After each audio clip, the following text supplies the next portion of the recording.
নমস্কার বন্ধুরা, বাসন্তী কিচেনে আপনাদের স্বাগত। আজকে আমরা তৈরি করব কাঁঠাল বিচি ও আলু দিয়ে ঝোল।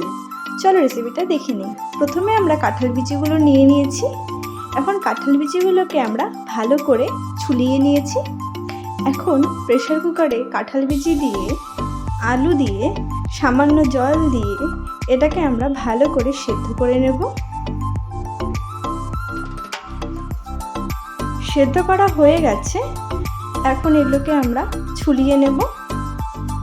এখন একটি কড়াইতে সামান্য তেল দিয়ে ফোড়নে জিরে দিয়ে, তেজপাতা দিয়ে, আদা ও জিরে বাটা দিয়ে, লঙ্কা বাটা দিয়ে, সামান্য হলুদ, স্বাদ মতো নুন দিয়ে ভালো করে নেড়েচেড়ে নিচ্ছি।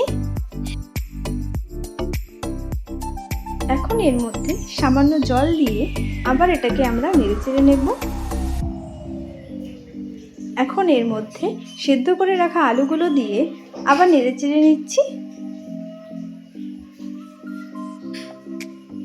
এখন সেদ্ধ করে রাখা কাঁঠাল বিচিগুলো দিয়ে নেড়েচেড়ে নিচ্ছি। এখন এটাকে আমরা ভালো করে কষিয়ে নেব। সামান্য গরম মশলা দিয়ে আবার এটাকে নেড়েচেড়ে নিচ্ছি। ভালো করে কষানো হয়ে গেছে। এখন পরিমাণ মতো জল দিয়ে আবার এটাকে নেড়েচেড়ে নিচ্ছি। হয়ে গেছে, এখন নামিয়ে নিচ্ছি। কাঁঠাল বিচি ও আলু দিয়ে ঝোল তৈরি। আপনারাও বানিয়ে দেখবেন, খুবই ভালো লাগবে খেতে। রেসিপিটা ভালো লাগলে লাইক, শেয়ার ও কমেন্ট অবশ্যই করে দেবেন। ধন্যবাদ।